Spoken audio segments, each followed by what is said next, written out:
वेदों और पुराणों में महामृत्युंजय मंत्र की महिमा का वर्णन बखूबी किया गया है।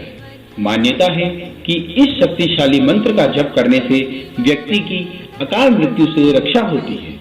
यहाँ तक कि बीमारी से जूझ रहे या फिर घायल हो चुके व्यक्ति के प्राणों की रक्षा के लिए भी महामृत्युंजय मंत्र का जप करने की परंपरा बरसों से चली आ रही है। आइए जानते हैं विस्तार से कि कैसे हुई इस अद्भुत मंत्र की रचना और इसके पीछे क्या है पौराणिक कथा।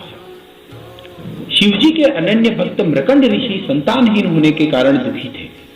विधाता ने उन्हें संतान योग नहीं दिया था। मृकंड ने सोचा कि महादेव संसार के सारे विधान बदल सकते हैं, इसलिए क्यों न भोलेनाथ को प्रसन्न कर उनसे संतान की प्राप्ति का वरदान लिया जाए। मृकंड ने घोर तप किया। भोलेनाथ मृकंड के तप का कारण जानते थे, इसलिए उन्होंने शीघ्र दर्शन नहीं दिया। लेकिन भोले बाबा को भी भक्त की भक्ति के आगे झुकना पड़ा। उन्होंने ऋषि को कहा, मैं विधान को बदलकर तुम्हें पुत्र का वरदान दे रहा हूं, लेकिन इस वरदान में तुम्हें हर्ष के साथ दुख भी होगा। भोलेनाथ के वरदान से मृकंड को पुत्र हुआ, जिसका नाम मार्कंडेय रखा गया। ज्योतिषियों ने मृकंड को बताया कि इस विलक्षण बालक की आयु बहुत कम है, इसकी उम्र केवल 12 वर्ष है। ऋषि की खुशी दुख में बदल गई, लेकिन उन्होंने हार नहीं मानी। उन्होंने अपनी पत्नी को आश्वस्त किया कि जिस ईश्वर की कृपा से संतान हुई है, वही भोले इसकी रक्षा करेंगे। भाग्य को बदल देना उनके लिए सरल कार्य है। मार्कंडेय बड़े होने लगे तो पिता ने उन्हें शिव मंत्र की दीक्षा दी। मार्कंडेय की माता बालक की उम्र बढ़ने से चिंतित रहती थी।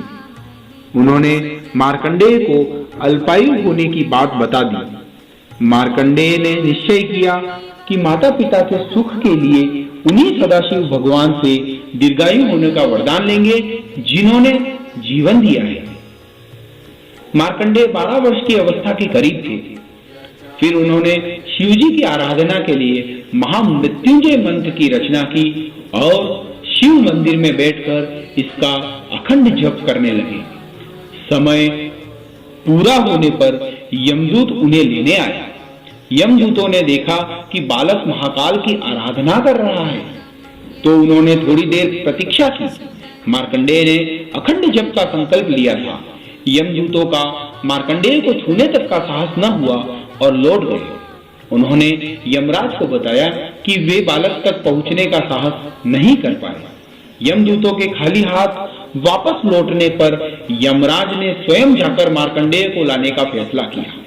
यमराज मार्कंडेय के पास पहुंच गए। बालक मार्कंडेय ने यमराज को देखा तो जोर जोर से महामृत्युंजय मंत्र का जप करते हुए शिवलिंग से लिपट गए। यमराज ने बालक को शिवलिंग से खींच कर ले जाने की चेष्टा की। तभी जोरदार हुंकार से मंदिर कांपने लगा।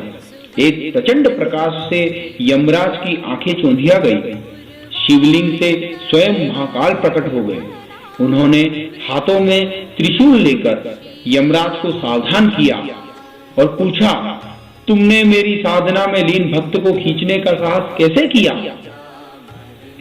महाकाल के प्रचंड रूप को देखकर यमराज भी थरथर कांपने लगे। उन्होंने कहा, प्रभु, मैं आपका सेवक हूं। आपने ही जीवों से प्राण हरने का निष्ठुर कार्य मुझे सौंपा है।